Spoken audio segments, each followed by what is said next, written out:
I want to start today by speaking directly to the person listening who might be sitting in their car right now. Yeah. Like maybe you're in an office parking lot, or you're sitting at your kitchen table staring at a laptop screen that literally just went black. Just completely locked out. Exactly. Or you're looking at a cardboard box of personal belongings that you just packed up in a complete daze. Right.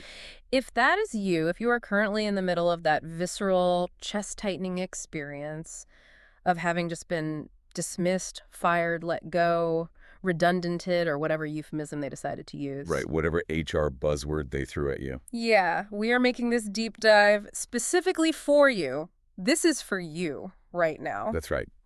And if you are in that position, the very first thing I want to say is the feeling you have right now, that sort of buzzing static noise in your head, the tightness in your chest, the shallow breathing. It's awful. It is. But I need you to know that it is a physiological response. Yeah. It is your brain going into full-blown survival mode. Like a fight or flight thing. Exactly. Yeah. Fight, flight, or freeze.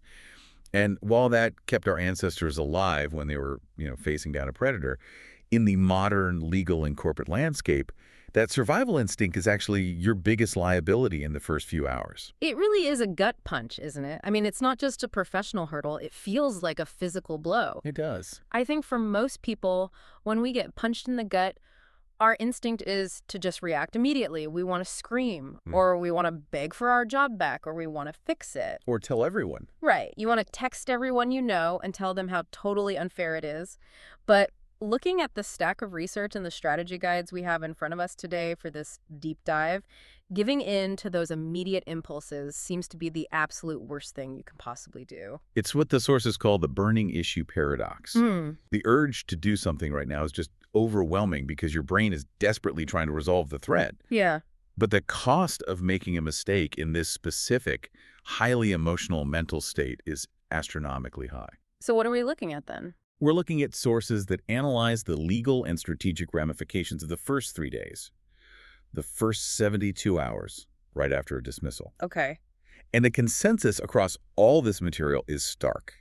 Decisions made in these first 72 hours are often way more critical than anything a high-priced lawyer can do for you 3 weeks from now. I mean, that is a massive claim. You're saying that what I do or what I don't do in the next 3 days actually matters more than what a professional lawyer does later? In a lot of ways, yes, because a lawyer's only as good as the evidence they have to work with. Right. They can only work with the facts that actually exist. And in the first 72 hours, you are the one creating the evidence. You are the one preserving the record. You're setting the foundation. Exactly. You are setting the trap, or you're stepping right into one. So our mission for this deep dive is to take you from being a victim of circumstance, which is exactly how you feel right now.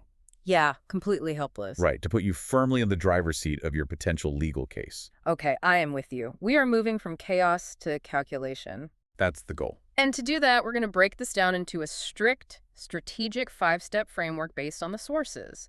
We aren't talking about what to do next month. Nope. We're not talking about updating your resume or getting on LinkedIn to find a new job yet. Definitely not. We are talking about the first 72 hours only. So let's start the clock. Phase 1, this is literally hour 0 to hour 1. The sources call this the digital lockdown. This is the hardest hour. Honestly, this is the hour where you are most vulnerable to self-sabotage. Let's stop on this digital lockdown concept for a minute. Because, frankly, when I first read it, it sounded a little paranoid. Sure. Like, I'm sitting in my car, I've just been fired, my phone is my lifeline right now. Yeah. You're telling me that texting my wife they've really screwed me over, or I can't believe this is happening, is going to somehow tank a lawsuit 6 months from now? It feels like an exaggeration. I get that. It feels paranoid right up until you understand the mechanics of e-discovery. Okay, break that down for me. In modern employment litigation, the very first thing a company's legal team is going to do is request a preservation order for relevant communications. Meaning what exactly? That means your Slack messages, your work emails, and here's the kicker. If you argue later that you were deeply distressed, or if you cite specific events that happened on specific days, potentially your personal texts if they relate to the timeline. But wait, how do they even get that? They can't just seize my personal iPhone, can they? I mean, it's my phone. Well, they don't need to physically seize it. During the discovery phase of a lawsuit, your own lawyer has an ethical and legal obligation to produce relevant documents. Oh, wow. Yeah. So if you send a text at 10:05 a.m. saying, "I'm so glad to be out of there. I hated that job It's anyway." to blow off steam. Exactly. Just venting. But then later you try to sue for wrongful termination, causing severe emotional distress. That text completely destroys your narrative. Because it contradicts the claim. Right. You aren't a distressed victim in the eyes of the court anymore. You're a disgruntled employee who was actually relieved to be gone. So it's all about narrative control. You're saying my private venting right now becomes their public exhibit later. That is exactly it. It's about what the courts call contemporaneous evidence. Courts put way more value on what was said in the heat of the moment than what you say in a polished deposition a whole year later. That makes sense. If your in-the-moment reaction is anger, or worse, admitting fault, like texting a work buddy saying, "Ugh, I knew I shouldn't have missed that big deadline." No. Yeah, you are effectively testifying against yourself before you've even picked up the phone to hire a lawyer. That is terrifying. You act on a totally normal impulse, send a text just to blow off some steam, and 6 months later it's up on a projector screen in a courtroom. Precisely.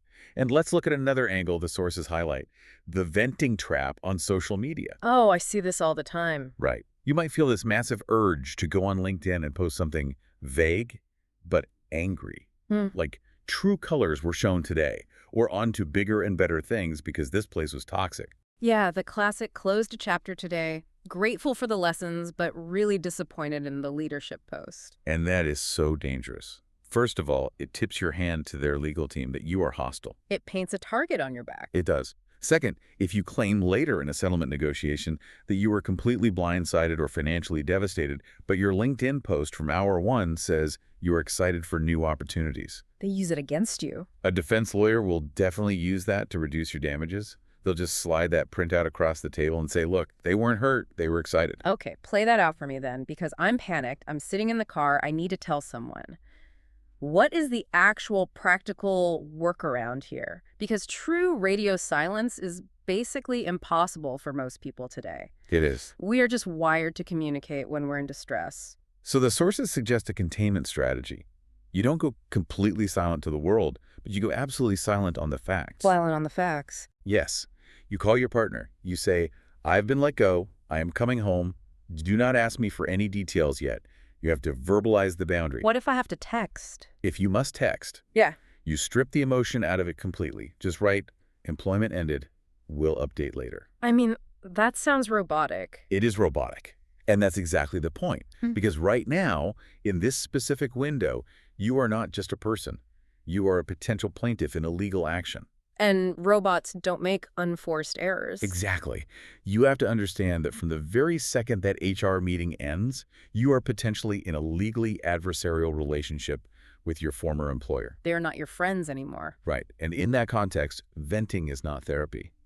Venting is creating evidence. Creating evidence against yourself. Wow.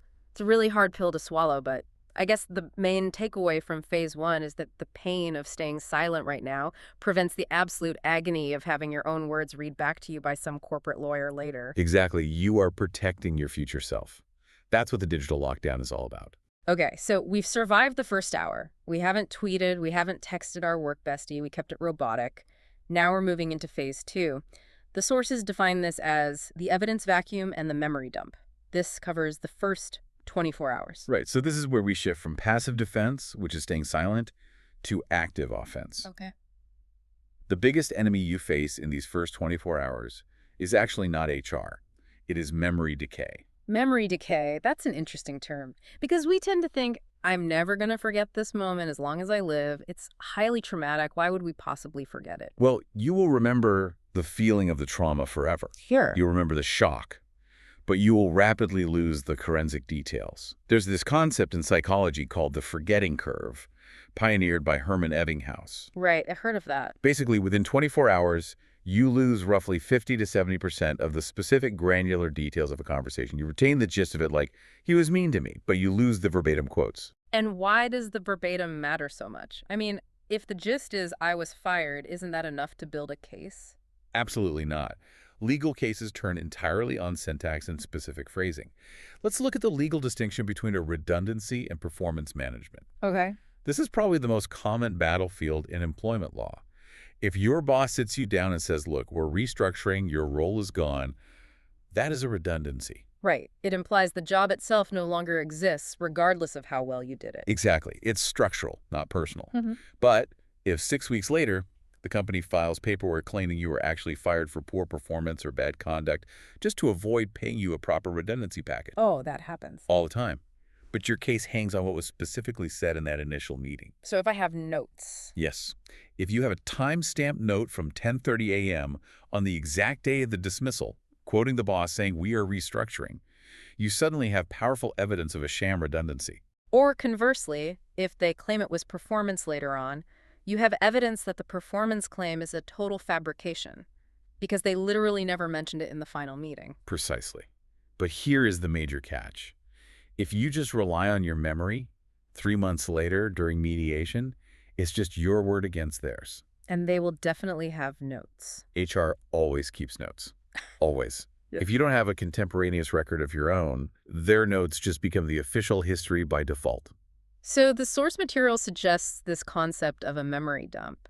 What does that actually look like practically? I'm assuming we aren't typing this up on our work laptop. Absolutely not. And that is a critical logistical point that people miss. Do not use a work device.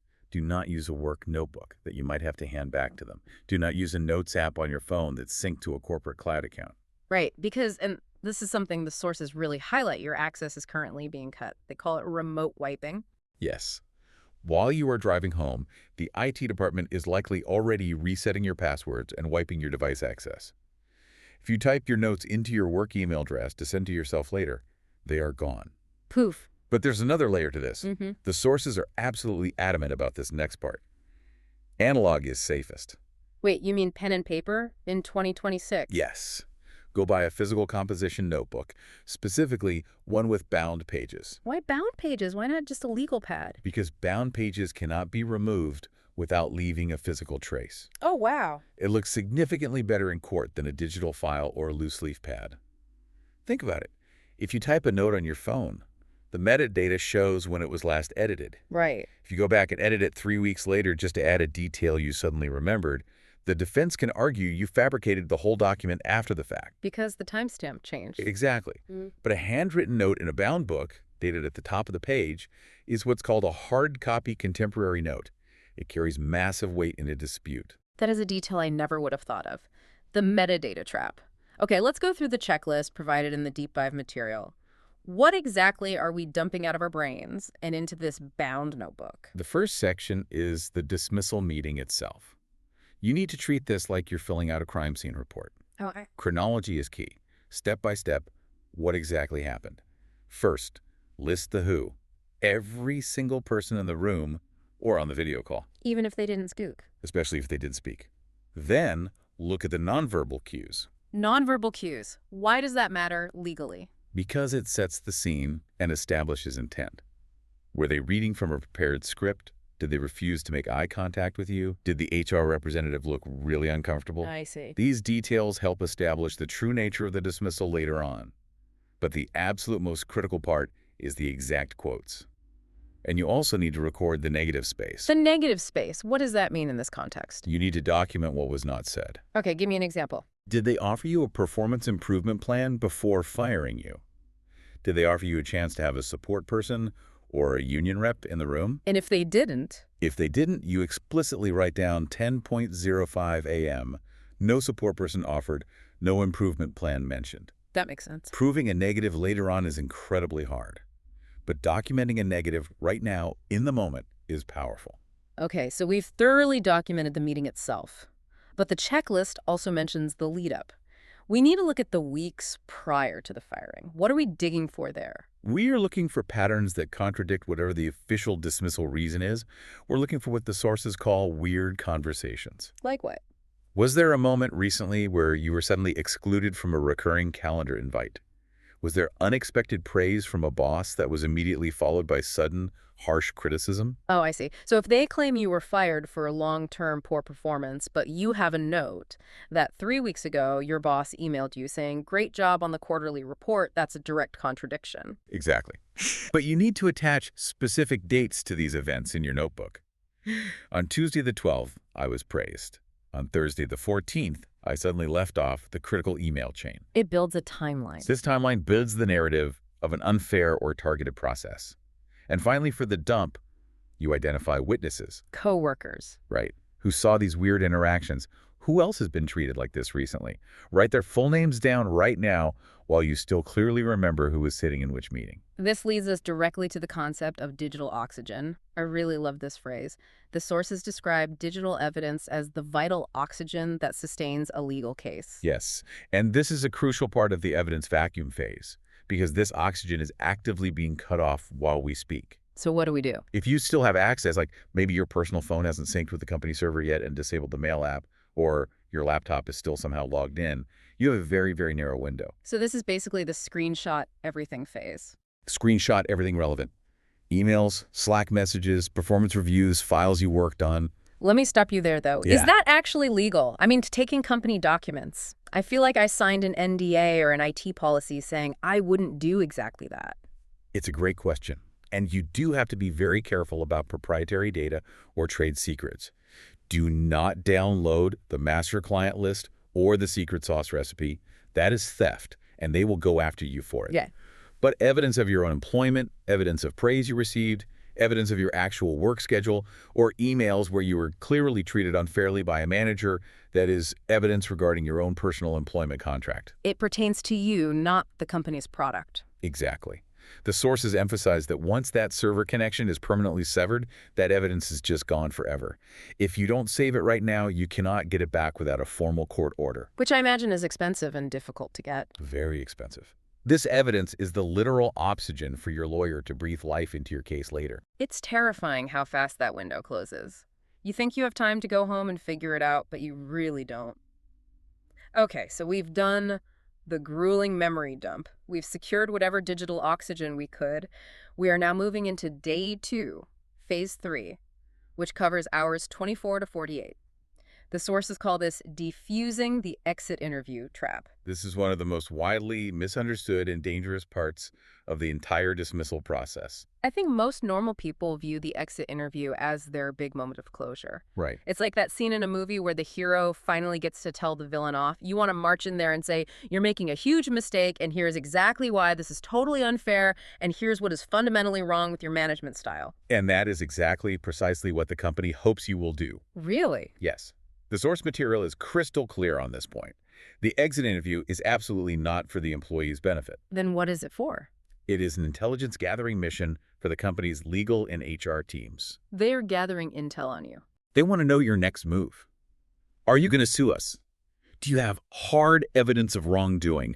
What specific grievances do you have? Wow. If you go in there angry and lay out your entire case like, I know you fired me because I complained about safety violations last week. You just gave them the playbook. You have just given them your entire legal strategy for free.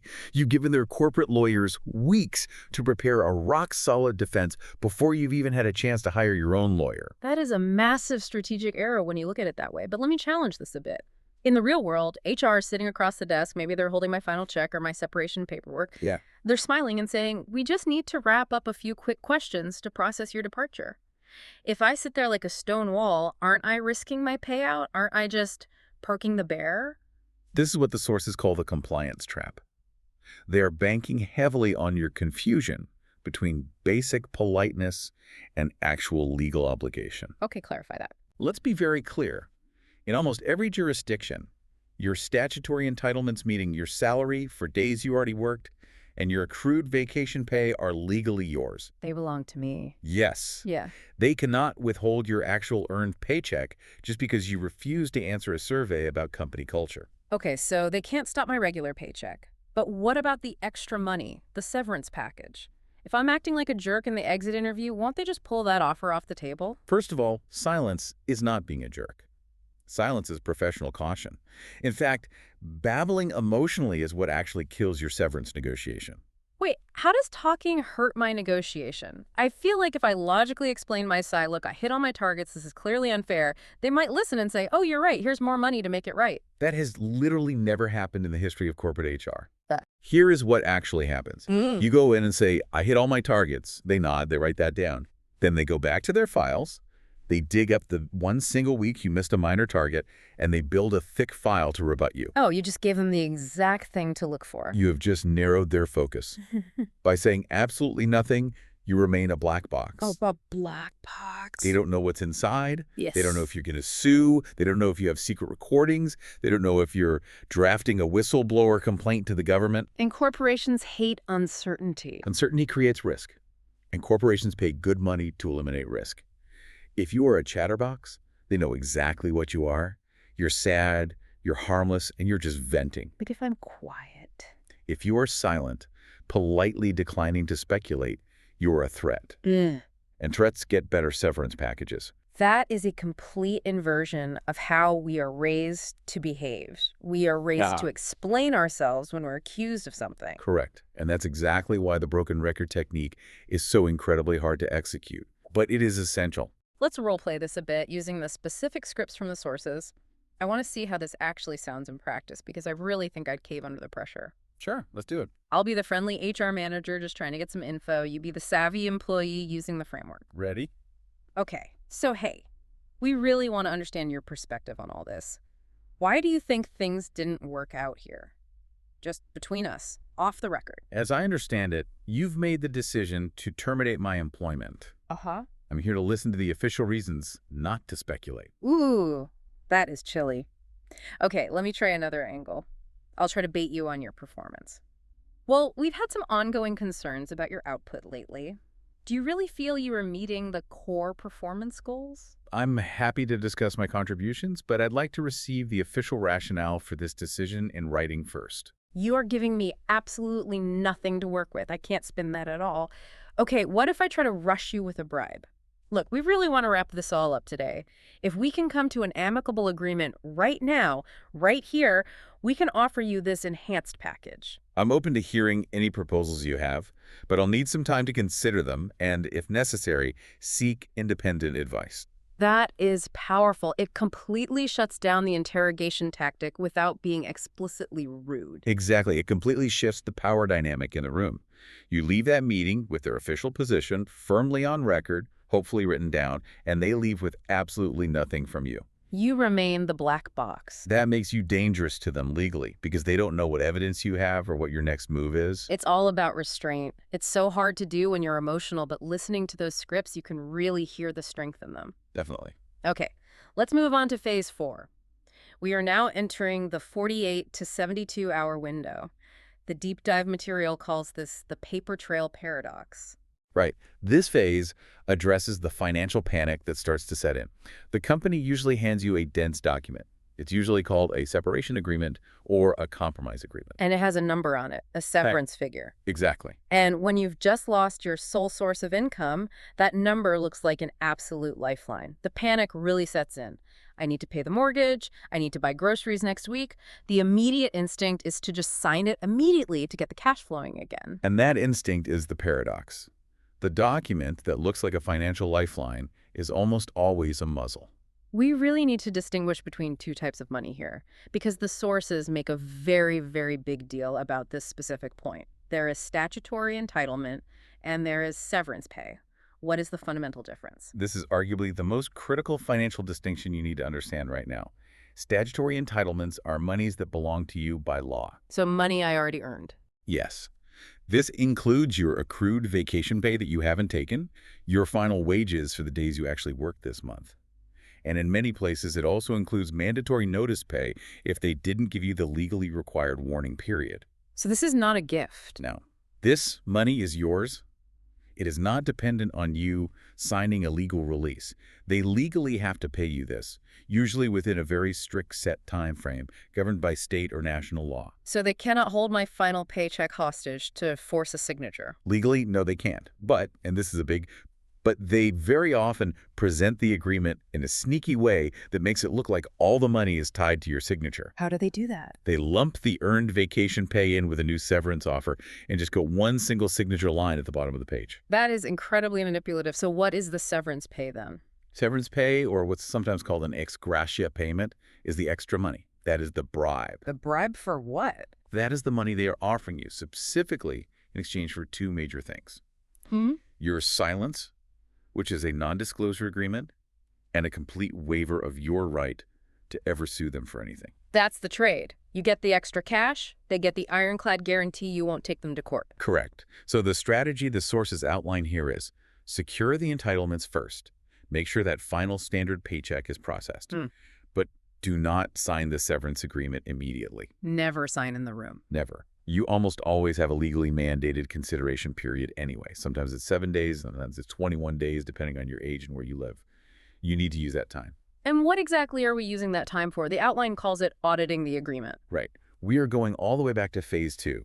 We are pulling out that physical memory dump notebook we created on day 1, and we are forensically cross-referencing it with the legal document they just handed you. Looking for what? We are unmasking inconsistencies. Give me a concrete example of what an inconsistency looks like in this paperwork. Okay, look at the official reason listed in the contract. Does it say termination due to restructuring? Okay. Now look at your memory dump notebook. Did the manager actually say, "We aren't happy with your attitude during the meeting"? Oh, that's a clash. Huge clash. Now look at the lead-up section. Does the legal document claim a long pattern of failure? Check your memory dump. Do you have documented dates of recent praise or assignments to major new projects? Which would prove you weren't failing. Exactly. Check the timeline audit. Do the specific dates listed in the legal clauses actually match your chronological log of events? And when we find these inconsistencies, these little aha moments, what does that actually do for us strategically? It proves that the company's official, legally binding narrative, the exact one they are pressuring you to sign off on, does not match reality. And knowledge is power. That discrepancy is massive leverage. It is the wedge you can use to negotiate a much higher severance package, or if it comes to it, to win a court case. But you only find that wedge if you pause, don't sign, and audit the paperwork.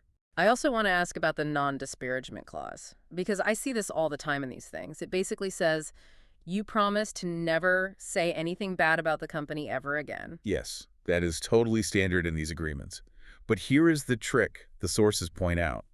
You have to make sure it is mutual. Mutual. Meaning what?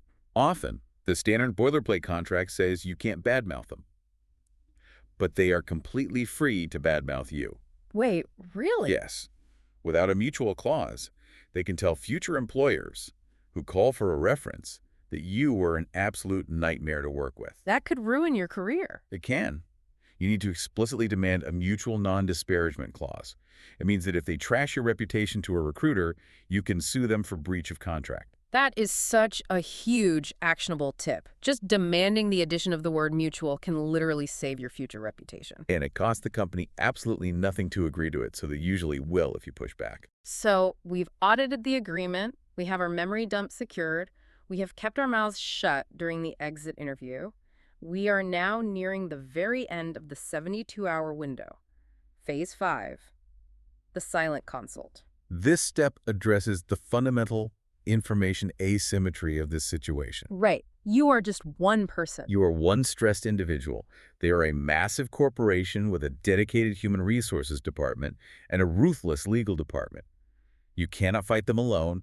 You need to level the playing field. But the sources specifically call it a silent consult. This implies we aren't just calling a bulldog lawyer to go in guns blazing immediately. Right. A huge mistake people make is hiring the very first lawyer they find on Google just because they are panicked and want someone to take the wheel. Yeah, you just want it handled. But then they call up and just dump their entire emotional story on this lawyer for an hour. That is incredibly expensive and highly inefficient. So what's the better way? The silent consult happens between 48 and 72 hours. It involves strategically shopping around. How do we shop for a lawyer in this kind of high-stress situation? How do we even know if they are any good? You call 2 or 3 different specialized employment lawyers. Many of them will offer a brief initial triage call or a free 15-minute consultation. Okay. You're looking for a strategist, not just a fighter. Yeah. And because you have already done the memory dump, you are perfectly prepared for this call. Yeah. You don't ramble about how unfair it feels. You provide the bare chronological facts. And we have 4 critical questions from the sources to ask them. I think these are absolutely brilliant because they cut right through the noise. What are the 4 questions? Question 1. Based on what I've told you, do I have a potential case for unfair dismissal? You want a gut check on the legal merit right away. Exactly. Question 2. What is your professional assessment of the severance offer they gave me? Because they see these every single day. Right. They will know instantly if it's lowball or standard. Question 3. What is your fee structure And what would the actual process look like? You need to know if it's even worth the cost to fight. Are they working on contingency, meaning they take a cut of the final win, or are they hourly? Mm. Because if they're hourly, that bill can rack up incredibly fast. Yeah, that's dangerous. And question 4, what's the timeline here? How long will this drag out? By asking these exact same 4 questions to 3 different lawyers, you are essentially getting a comparative market analysis of your own legal case. Exactly. You are becoming an informed consumer of legal services. By the end of this 72 hours, you might not have actually signed a retainer yet. But you have options. You have a short list. You know if your case is actually strong or if it's legally weak. You know if the severance offer is an insulting lowball or a decent gift. You are no longer just guessing in the dark. You have completely moved from panic to a plan. That is the Yes. core transformation here. And that is the ultimate goal of this entire deep dive. Let's quickly review the 72-hour arc because we have covered a massive amount of ground today. Let's do it. Hour 0 to 1, the digital lockdown, absolute silence, no venting texts, understand the severe risk of e-discovery. Hour 1 to 24, the evidence vacuum, the memory dump, recording the dismissal meeting, the lead-up, the witnesses, using a physical bound notebook, and preserving the digital oxygen with screenshots before IT wipes your access. Crucial step. Hour 24 to 48, the exit interview, realizing it's a trap, using the broken record strategy, choosing to be a black box to maintain leverage. Right. Hour 48 to 72, the paper trail paradox. Don't sign for the money immediately. Audit the separation agreement against your memory dump notes. Check for that mutual non-disparagement clause. Save your reputation. And finally, the silent consult. Shop around for 2 to 3 experts to validate your position using the 4 questions. It is a really rigorous process, but if you follow it step by step, you completely change the ending of the story. It's important to remember as we start to wrap up here that this is really just the beginning. The sources call this the long game. Yes. The first 72 hours are essentially about stabilizing the patient. It's about stopping the bleeding, the loss of evidence, the loss of negotiation leverage. Once you get through this initial phase, there's a whole new phase of calculation coming, right? Exactly. Calculating what your specific claim is actually worth. Officially negotiating the severance package. Potentially filing for formal mediation. Yeah. But you absolutely cannot win those later, bigger battles if you lose the first 3 days. The entire foundation is built right now. I want to leave our listeners with a final provocative thought that really stood out to me when I was reading through the section on the paper trail paradox. What's that? The entire corporate dismissal machine is specifically designed for speed. They want you out of the physical building in an hour. They want the severance agreement signed in a week. They want the exit interview done by tomorrow morning. It's a conveyor belt. They rely entirely on you being overwhelmed. They bank on your panic. They really do. Their standard operating procedure assumes the employee will either totally crumble or wildly lash out. They have a whole corporate playbook for the crying employee, and they have a playbook for the angry yelling employee. But they don't have a playbook for the methodical employee. Yeah. So, by simply slowing down, by taking a breath, by writing things down in a notebook, by politely saying, I need to think about that, by auditing the legal document, you are doing something genuinely radical. You are actively disrupting their standard operating procedure. You are throwing sand in the gears of the machine just by being methodical and calm. That is the ultimate power move. Yeah. You cannot control the fact that they dismissed you. That decision is already made. But you have absolute 100% control over your response. And a controlled, calculated, strategic response is the one single thing a corporate legal team fears the most. So if you are in the thick of it right now, listening to this in your car, take a deep breath, put the phone down, go buy a notebook. You've got this. You really do. Stay strategic. Thanks for listening to this deep dive. We hope it helps you navigate the storm. See you next time.